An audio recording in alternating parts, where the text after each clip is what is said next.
This is the 217 Recovery Podcast with Corey Winfield. You know, when people like reach out and ask for help and it's something as simple as, hey, shipping her a box of tampons. The one thing about this girl is she's never asked me for anything. She may have hinted about tampons. See, when you hint, it's totally different. Totally different. It is the 20th of February. The year is 2021. My wife, not with us tonight. Instead, I'm Corey Winfield, by the way, host of the 217 Recovery Podcast. With us, though, by the way, not replacing my wife, but he's a guest that I was going to have on last week or the other day, and then he got some sickness going, but he wrote a book. It's called Detox Hotel. He lives in Kalamazoo, Michigan. Welcome to the show, Jonah Frick. Jonah, welcome. For having me on, and yes, I am feeling 100% better than I was Thursday night, so thanks for rescheduling with me. Yeah, so I have to ask a lot of the guests this, especially after I played the intro that I just played. Have you ever bought anybody tampons? Well, I bought, yeah, and I was actually excited one time I was dating this girl, and when she said, buy me some tampons, the reason I was excited is because that just meant that she wasn't pregnant. So I was like, you know what? I'm going to run with that. Like, I will pick the tampons, because I was worried about that one. That was one of those close calls where you're like, man, I really hope I didn't do what I think I just did. And then she says, I need a tampon. And you're like, oh, God, thank you. So how do you think your folks feel about that? Like, you could have given them a grandchild, and you're just like, I'm glad I didn't. You think that they're like, well, there's Jonah again being selfish. Oh, yeah. They got one grandkid. No, I mean, yeah. What's meant to be is what's meant to be. Nature had called at that point, and we're all good. Said, go to the store and buy me a box of these. Yeah. So, Jonah, we talked a couple weeks ago, and I enjoyed talking to you. You have 13 years sober. You work in the field. And you have a great story that I hope we can get to some of that. And I don't know if we'll be able to get to all of it today, but we'll definitely have you on again if we can, because I really want to get into this book that you wrote. But if you just want to give like a brief, who are you, Jonah, kind of thing. Where were you born? I was born. My name's Jonah. Grateful recovering addict. There we go. Just like I need a meeting, so this is gonna have to do now. So, no, I really need to get to an in-person meeting. But I was born in Battle Creek, and then we moved to Kalamazoo, and I had a pretty decent upbringing. I mean, nothing too horribly traumatic. I mean, there was a little bit of mental illness and a little bit of drinking on one side of the family, but I mean, my mom was good to me. Dad was in my life, I mean, they were divorced, but he was in there, in and out. And, I don't know. One day I just, I was in school and I always wanted to be a writer. And when I was writing, I hung out with this, this group of kids in school, and they loved to write. And they just told me, dude, if you really want to enhance your writing abilities, you need to try weed. And that was the first drug I tried was weed because I wanted to be like a poet or, like the next Jim Morrison or something, a legend in my own mind, so to speak. And started writing all this. Yeah, better when you're high, man. You could channel that energy. Right. You'd be hilarious and trippy and, oh, man. And then I read it back. I used to read some of it back when I was sober, and it was just complete incoherent garbage, But at the time, I thought it was so, yeah, I was onto something, but yeah, and then it just kind of, from there, from weed to, to booze to dropping out of school to, my parents were like, okay, you got a problem, you got to go, to straight up, 17 years old, literally smoking crack on the streets of Grand Rapids in Detroit because I got kicked out of my parents' house. And I was just ripping and running, man. Caught a felony. I think I told you, there was a funny story behind it. I mean, it's funny now. It wasn't funny at the time, but... Well, drugs will make you do some crazy things, and I mean, you never know where you're going to be when you're, hauled off to jail for stealing pop cans, Right. Well, you do know. Yeah, that's the that's the story I want to hear. So, yeah, I remember. Yeah, I told you that. I did say that story. The Pop Bottle Bandit is what they nicknamed me in the Kalamazoo County Jail. I was right next to, I had a cell right next to freaking Joe Pesci and Daniel Stern, and, it was, man, good times. I was in there with a guy. One guy was in there for, like, attempted murder. One was, like, moving, like, heavyweight. One was moving heavyweight over the safe, and they're like, what are you in here for, dude? I'm like, dude, I stole some Faygo bottles from, like, a garage, and, I mean, they looked at me like they wanted to, like, do physical harm, like I was taking up, like, precious taxpayer. Like, they got mad for the taxpayer space that I was taking up. Like, the taxpayers are paying for this guy to get fed 3 times for this. It was not a good experience in jail, especially for that one, because I didn't really have many bragging rights. Oh. Well, we'll have to get you on again, and you'll have to, like, break down your whole story. I know my mother-in-law, she loves hearing stories from people, and so do I. And your story, from what you told me when we spoke a couple weeks ago, it was great, man. Very inspirational. And the way you've kind of picked yourself back up, dusted yourself off, and decided, wait a minute, I'm not going to be what society tells me. There's so many stigmas, and you're just like, no, not going to do it. I can control my future, and you have. And look at you, man, writing a book. That's awesome, dude. Mm-hmm. How many times have you heard somebody say, man, I want to write a book about this? I've said it probably about a dozen times, coming out of a rehab going, I could write a funny book about that place. Like there was so much stuff that went on. And the book that you wrote called Detox Hotel, of course, people can get it on Amazon. And I went to go get it the other night.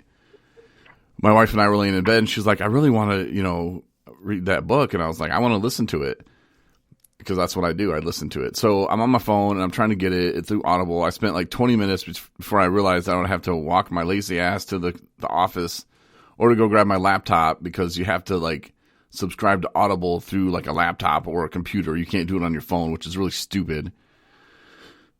And then I gave up, Jonah. But I think it's like $3.99 on Audible. And it said it will read it to you. So I was game for that. But then it's like $11.99. You can just buy it like a normal person and have it shipped to you and read it like a normal person. But yeah, I was confused about the whole audiobook versus Audible. Like, I wanted to do the audiobook, but I tried to get a hold of Morgan Freeman to read it, and his agent said he wasn't available, and he was like the only guy I wanted to read it into, like, and I had to have like the sound, you know what I mean? Like, you have to have a studio, you have to have the right equipment, right? But now they're saying that they create a thing where they'll just read it to you. You don't have to have it on audiobook. Like, I don't even know how that works. Yeah, it'll be like the computer voice guy. I don't even know. But you can, like, because I've gotten some audiobooks for my son, and they're like children's stories, and it's got like Matthew McConaughey in a weird, like, sexy voice reading a bedtime story to my son. I'm like, I don't know if this is normal or not, but it's putting him to sleep, so I'm just going to go with it. What book was that? You don't remember that? Oh, man. What was it? It was some book about a bear in the woods. I forgot. Yeah, I got it on my Kindle library, but something about a bear in the woods. And that was actually me doing an impersonation of Matthew McConaughey. I'm just saying. No. Right. Well, you'd be surprised how many. There. Thank you. I mean, all right. Yeah. It'd be a lot cooler if you did. I was always told I had a face for radio, Corey. Not really a voice, but a face for radio. No, that's not good. That's not good. No. That was not a compliment. I guess that probably wasn't a compliment, was it? And sometimes, like, yeah, I'm just gonna leave that alone. But people would be like, you don't look anything like I thought you looked like. I'm like, what's that supposed to mean? Like, is that bad or good? Like, you just throw it out there, like, oh, you don't look anything like I thought you'd sound like you look like. What was I don't know. Like, is it good or bad? And it used to make me really, like, I don't know, just shot. Yeah. I didn't know how to take that, like, okay, you're saying I'm ugly, or you're saying that you thought I was ugly and I'm not ugly? Right. It's either one, or or it could just be objectively like they didn't think you were either ugly or not. They just figured your voice sounded different than what your physical appearance did, with no judgment of how attractive you were or not. It's always a slight possibility. Yeah. Well, if you need somebody to read a book, I can do it for you. Like how I threw it out there like it was going to be a problem, but I really want to do it. I was like, so I can probably do it for you. But yeah, I'd be more than happy to, man. A lot of people ask me about audiobook because they say they don't have time to read, but they like to drive around and listen to it on the Bluetooth in their car, and just while they drive, they can listen to my story. I think it'd be worth investing in, and you already got the equipment and stuff, so I'll do it for free. We'll talk about that later.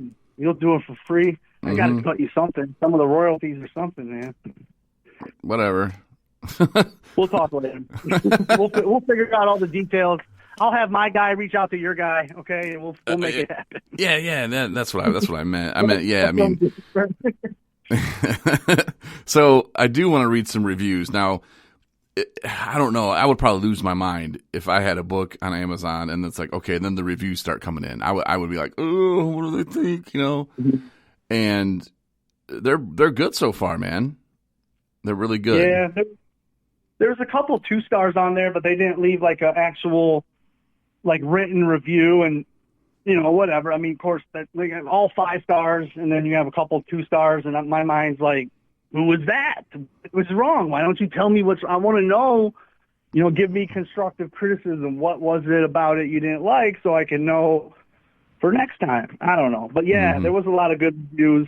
But, like a couple of them, and I told my friends, like, just give me honest, and maybe they were being honest, but it was like, I don't know. Sometimes it could just like some reviews can just be over the top, like super awesome, brilliant, mastermind. And I don't know. I feel like that's complimentary and stuff, but at the same time, it's like, I mean, is that genuine? Or are you just saying that because you're my friend? And you got on Amazon, like this guy paid his friends to get on Amazon and just, oh my God, mind blowing. Best book of the year. Right. I mean, that would be cool if they really felt that. Maybe he did really feel that. Who am I to judge? Yeah. No, some of them were funny. And you kind of actually need those 2s because a lot of people, they see, like, if it's all 5s, you're like, okay, Right, yeah, right. Yeah. Like, they can't be all 5s. No, they can't be. I think it numbers out to like 4.2 or something. But Jameson wrote, brilliant, masterful work. Jonah uses metaphors and smiles the way a master chef uses knives. Oh, metaphors and similes. There you go. The way master chef. Right. See, I'll read your book. Great. Now you understand my price tag was free. His intimate knowledge of the demons of addiction and mental health help him to weave a story of terror and redemption. A stunning debut novel. Jonah keeps the reader captivated all the way to the end. Or is it the beginning? Beautiful work. I'm going to click that's helpful. That was a good one. And then one that sounds like is a friend, because this is what my friends would do. The title, he gave you 5 stars and well worth the price of admission. Good read so far. There's one on there. There's one on there with a lady that hasn't even read it yet, and I worked with her or something, and she's like, I haven't even read the book yet, but Jonah, I worked with him, and I'm like, no, you don't just whatever. Like, you don't get on Amazon and say, I haven't read the book yet, but Jonah's a really nice guy and works as a social worker. No, that's not how leaving reviews work. I didn't, but I'm just glad that you thought of me, I guess. But part of me wanted to call this person and be like, that's not, like, wait until you read the book and then leave an authentic, honest review. Don't hype me up and then be like, well, I haven't read the book yet, but. You knew I was going to get to that one, so you like jumped in front of the train before it came. Yeah, I'll read that one. Yeah, no, I didn't get that one out of the way. I knew that one was coming. I just had to address the elephant in the room right off. So, he never disappoints. I've known Jonah going on 3 years. We worked together and became great colleagues. He's an amazing clinician, extremely gifted writer as well. I just ordered the paperback, and I'll read it now on Kindle because I'm so excited to read it. Love you, Jonah. Right. Caitlin. I've never read any of his work before, but from what I'm told, he's a good writer. At least I have a feeling he's a great writer. I've read his assessment. Jonah, from working as a mental health clinician, has the best excuses when he calls in sick. Jonah, a real treasure to have on your team playing grab ass. You know, at least she didn't put stuff like that. Not that I'm going to put that, but another one keeps you guessing to the very end. Ooh. And when you think there's a lot of twists and turns in it. To the end. Go ahead. To the end, it'll keep you guessing. Like if you like books like that, then Detox Hotel's your thing. But the review, and when you think you figured it out, another left turn. There are so many twists and turns you can't put it down. Jonah has written an artful depiction of addiction, mental illness, and recovery in such a way that every turn of the page leaves you wanting more and wondering how this is going to end for Trevor. And the end, wow, you don't see it coming. I'm really glad that people liked it, though. I mean, that's like, I never expected to, make money being an author, but it just feels good to knowing that your art, something you put out there, even if it's over dramatic and whatever, people are responding to it and liking it. Like, I do really appreciate that, for real. Nice. And I'm sure, just coming from where you've been, stealing Faygo bottles from people's garages to having a family and writing a book and doing a job that has purpose and brings you joy, I'm sure, in a way that, you feel like you have a purpose, and congratulations, man. Thank you. You're like the people that other people look up to, people in early recovery who, and you probably remember being there and you're just like, this is never going to happen to me. And boom, it's happened. And you put in the work and you've done what you needed to do and kept doing the right things. And great things just keep happening, man. Like I tell people that all the time and I can't stress it enough. I mean, I wish I could give it to people like here, like feel some of this, just take half of it and you're going to be like, oh my God. But I'm serious. That's why the promises are there. I didn't write them, but yeah. And it's working as a substance abuse counselor in the field and, working with people that, especially in substance abuse, they, a lot of them are, in that pre-contemplative stage of just, denial, resistance, and learning how to roll with that resistance and learning how to work with them. Whereas it can be hard. It's challenging, but I've learned how to kind of just let people where they're going to be at, and then just say, hey, look, this is over here. If you're ready, if you need it, if you want it, then let's talk about it. Mm-hmm. Yeah, because as much as you want to take a person, it's like a game piece. You want to take it from square one to square 10 immediately. All right, done. Doesn't work that way. Right. And some people do draw the card where they're moving one at a time. And some people get to move forward 5 steps. It's a different process for everybody. And to me, that's what would be frustrating about, doing the work that you do. And that's why I chose not to do that. It's because I couldn't do it, man. I would get frustrated and that just wouldn't be good. I think a frustrated substance abuse counselor probably doesn't make a very good one. Self-care is important, and you have to really focus on, make sure you're taking care of yourself, in your own recovery, because when you do substance abuse therapy, a lot of people are like, that are in recovery that do the same kind of work I do. They say that they don't want to go to meetings or work on their recovery because they do enough of it at work. But what they don't really realize is that you're constantly giving of yourself. You're not, when you talk to your clients or whatever, you're not in there to get your own recovery out of that meeting. You're in there you have to give of yourself. You're not disclosing stuff, and you're not that's not really how it works. And some people, I don't know, they just feel that that's enough for them. Whereas me, it's nope, I need I need my own sponsor. I need my meetings. I need to, my own mental health, or I'm not going to be available to these people and be the kind of counselor that they need to help them in their recovery if I'm not taking care of myself, Mm-hmm. So if anybody listening is like, oh, I want to do that one day, and hey, there's nothing wrong with that. Have goals for sure. Be a part of the industry, but just like Jonah just said, make sure you're taking time for yourself. Oh yeah, it's important. On you. So the book, Jonah, my mom, do you mind if I ask you some questions? Sure. Yes, I'm all ears. Let's go. Okay. Because my mom wanted me to ask you. She swore she saw you on a TV show promoting your book. I wish. No, I'm not quite there yet, but no. Because she kept telling me, and we have a new segment on Sundays where we take a call from the hotline, and she was like, "Oh, that was that Jonah guy," and I was like, "No, it wasn't. It was the hotline guy." No. So she's like, "Well, I swear he was on, a TV show, and you ask him." And then so Thursday comes, and that's when we were supposed to do the original interview. And she's like, "So, was I right? Was that him? You better ask him." And I'm like, "Well, he's sick." And she didn't even respond back. I think she was so hurt. She was waiting for this. She was like, "I swear it was him." So, okay, no, you weren't on that.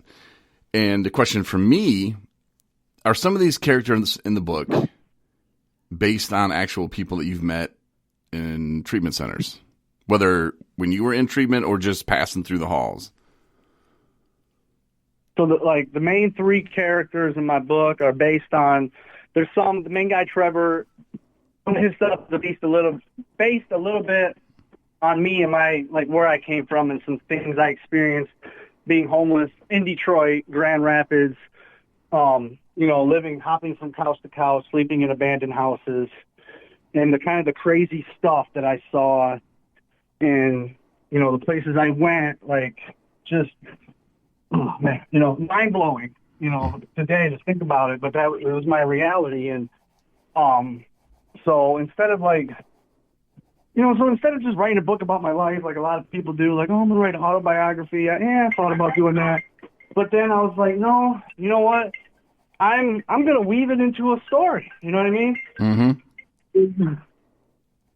Yeah, I'm going to weave it into a fictional story and get creative that way. And then I can make it, and the cool thing about making it fictional is I can add whatever I want to it.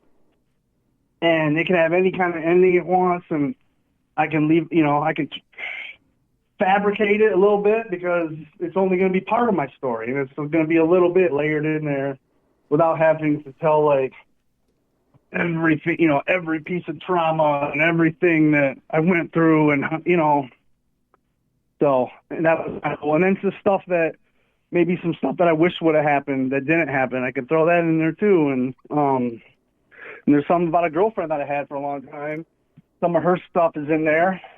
A guy that I ran the streets of Detroit with that my mom couldn't stand this guy. He used to come over and smoke weed with me, and I'd leave with him. My mom was like, "Do not let that guy back over here." And he was, it was my boy Josh. And I went to Detroit with him, and I mean, we got in some crazy situations. Like some were even comical, some were like scary horror movie stuff. And man, just finding out the way he passed away though, 5 years ago, they found him overdosed in an abandoned house. It was in Battle Creek. These two girls were playing hide and seek. They found him on a porch in an abandoned house, lifeless. You know what I mean? And wow. And I kept trying to get him into recovery, man, because I got clean, and I had to split apart with him. I remember the day I said I'm going to treatment, and I tried to get him to come, because this guy was my road dog, man. We went through everything together, and he said, "No, man, I'm staying out here. That's some, I'm not ready to live that life. Good luck to you, but he was like, you'll be back here soon anyway, and I'm like, oh, I hope not." And I never went back. To it, but I don't know. I saw him a few times, bumped into him here and there, and I took him to a meeting once, and one time I was naive, and I wired him some money through Western Union, and probably not smart, but he went to go do what he was going to do. But I don't know. I always had a soft spot in my heart for the guy. And then when I found that out, it was like, wow, I don't know. And so there's definitely some, I feel like the ghost of him is in my story for sure, because he was scared.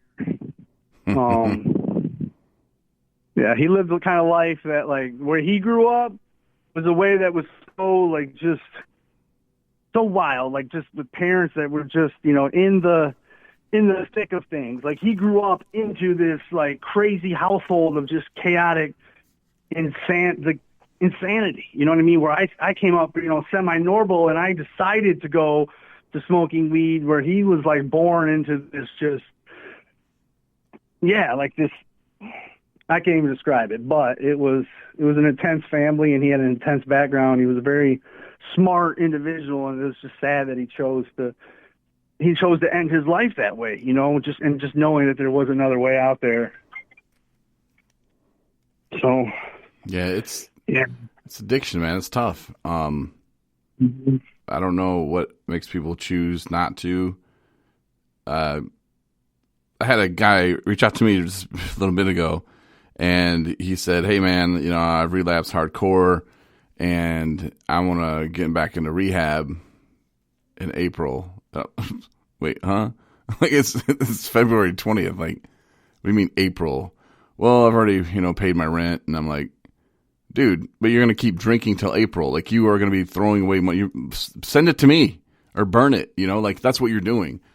And I was like, just go now, man. Like, what are you doing? Like, why do you want to wait? That doesn't make, and of course, the excuses are, oh, this. I'm like, yeah, you can handle all that while you're there, but I don't know, man. It's cool that he was at least saying, hey, this is old already, and I do need help.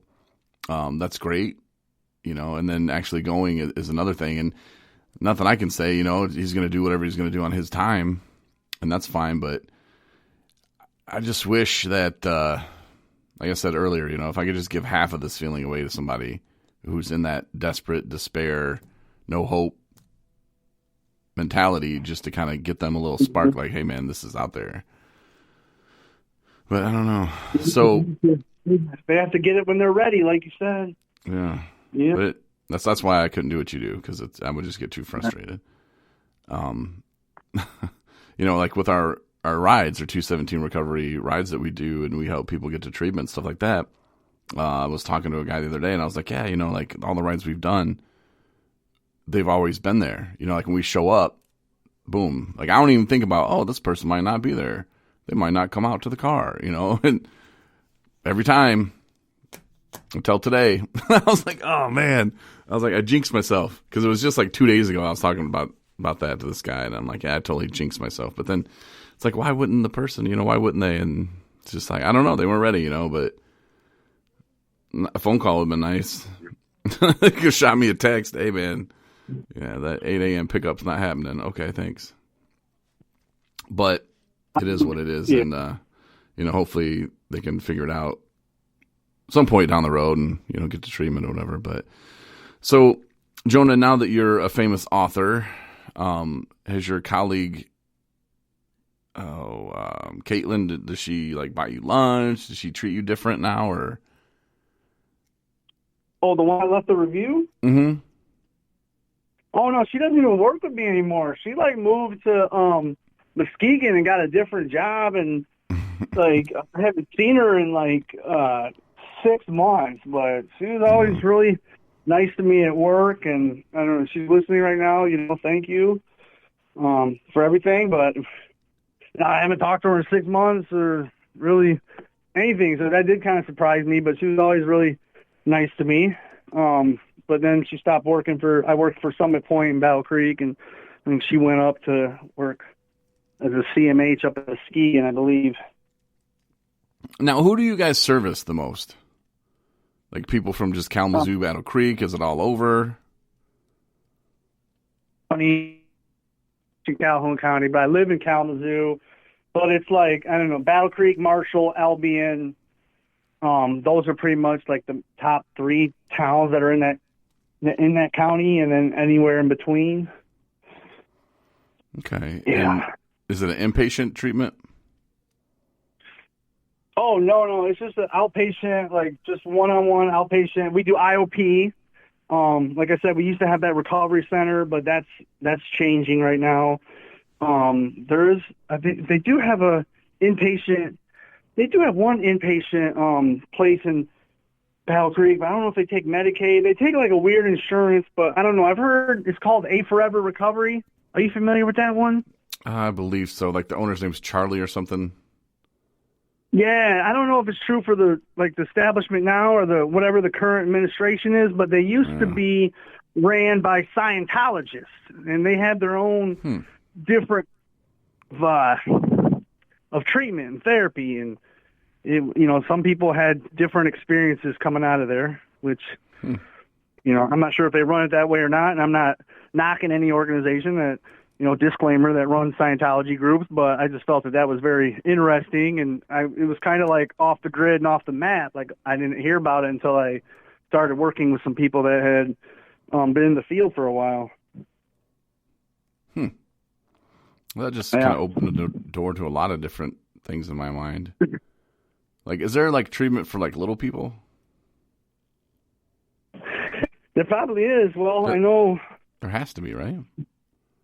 Vern Troyer, well, speaking of which, man, Vern Troyer was from Centerville, and he was in treatment in the Kalamazoo area, and I actually knew a guy, this is a messed up story, but the guy, because he sold to the news, a guy that was in treatment with Vern Troyer, who played Mini-Me, called the Inquirer while he was in there, sold the story, oh my God, busted his confidentiality or whatever, sold the story to the Inquirer. They paid him $800 to find out, for them to write a story that, Mini-Me was in the treatment center and blah, blah, blah. Yeah. That's messed up. That is messed up. That is messed up. But, I mean, maybe he was a dick.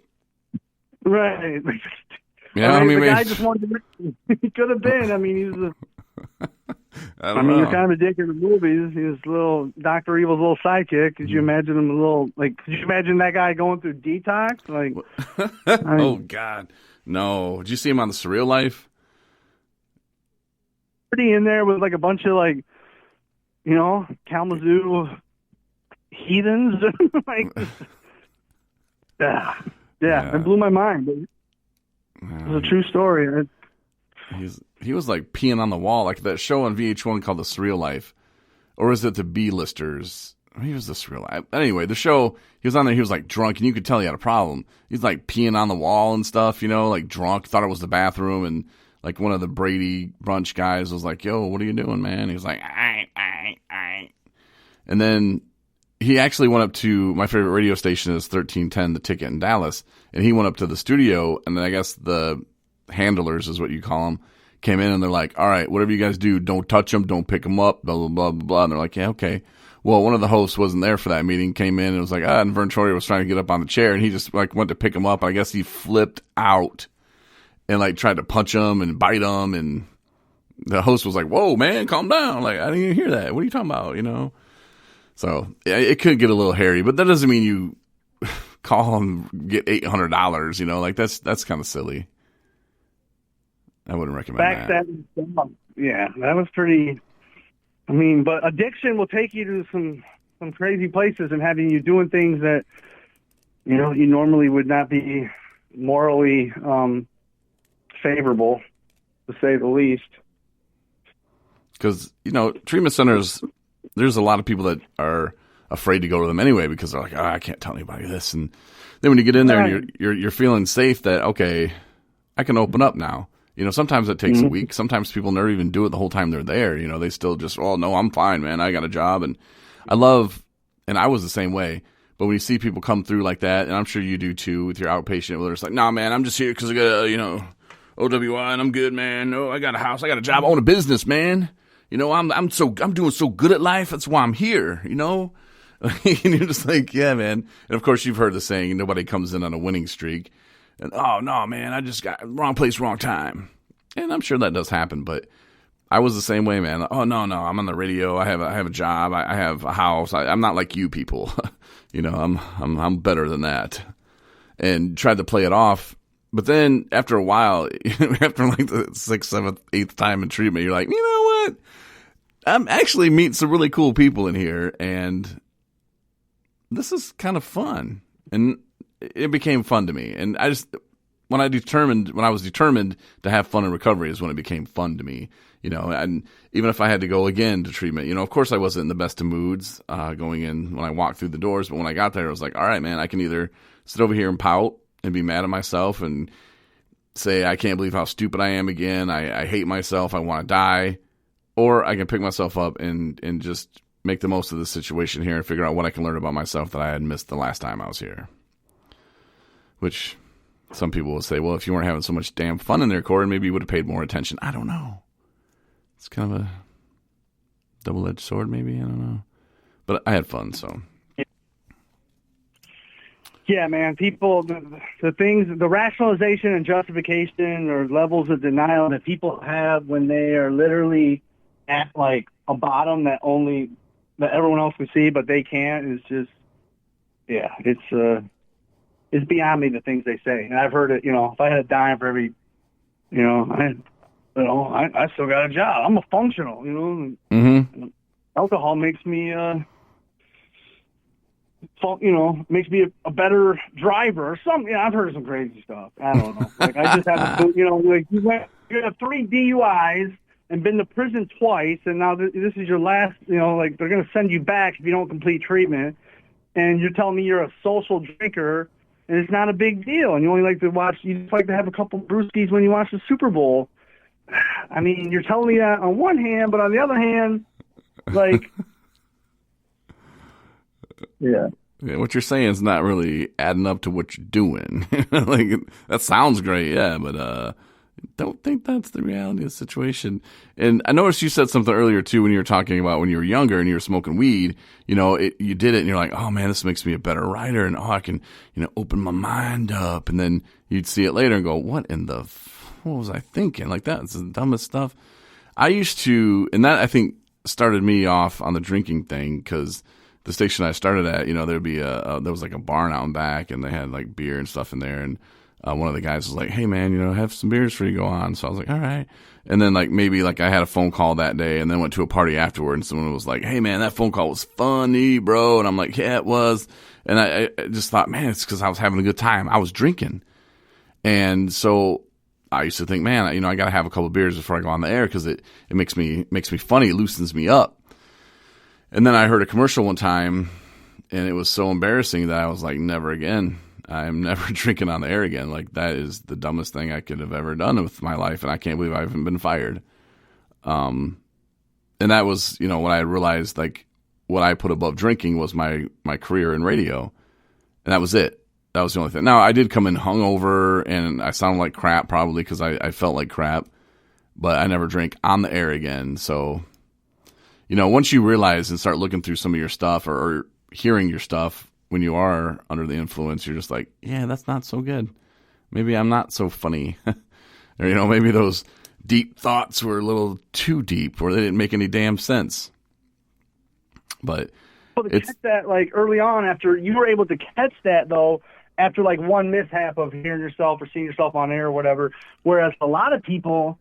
I mean, that's, they'll continue to bash their head into that glass wall, over and over. So I guess, in that respect, you're fortunate that you got that insight pretty quick. But I guess seeing yourself on air, like, I can just imagine too, like, if like the kids had internet or social media or like Snapchat or, just all that stuff back when I used to get drunk when I was in high school. Like, my career and everything would be over with. They didn't have internet, thank God. Or they did, but it was, like, dial-up. They didn't have internet on your phone, and they wouldn't, like, as soon as you did something stupid, they didn't upload it to the entire World Wide Web for all future employers to see. You know what I mean? Where, like, they do now. Yeah, we're so lucky. We grew up in, like, the perfect age, man. Like, we get to take advantage of all this cool stuff, but yet we got to grow up without it, You are probably assuming we're the elder millennials. I think I'm right on the cusp of like Gen X millennial. I'm definitely a millennial, but I'm definitely not one of the younger millennials. Yeah. I'm a Gen Xer, so I'm still loving it though. Oh yeah. Well, if it makes you feel better, you look like an elder millennial. Based on You're saying I have a face for radio? face for radio. No, that's what they said I do. They said I have a face for radio. I know. I just thought you were giving me a compliment by saying I look like a older millennial guy or whatever. No, I mean, elder millennials are. I don't know, because we were just, or the young Gen X too was actually, that era. We grew up where we played the video games. You know what I mean? We had the Nintendos, and we were old enough to learn the technology, but we were old enough to remember when it didn't rule our lives either. Yeah, like we could go outside and do like a little kickball game or something. Like that was fun. Not like, oh, you want to play kickball? I don't have that game. What, do I get the app or something? No, it's a ball we kick outside. It's like baseball. Never mind. Never mind. Yeah. The good old days. And like my mom would be like, one time she got me like some jacks or something. You remember those? There's like a little ball and then some other little triangle looking things. I was like, what am I supposed to do with that? She's like, that was how we played and that was fun. I was like, oh, hell no, Mom. Nope. Not messing with the jacks, but Jonah, is there anybody you want to give a shout out to? I know you got to get going because you got to catch a meeting, and we'll have you on again next week or maybe the week after, or we can really get into a deep dive to hear your story, because I really do want you to share that, man. I literally loved your story from the little bit that you did tell me the other day.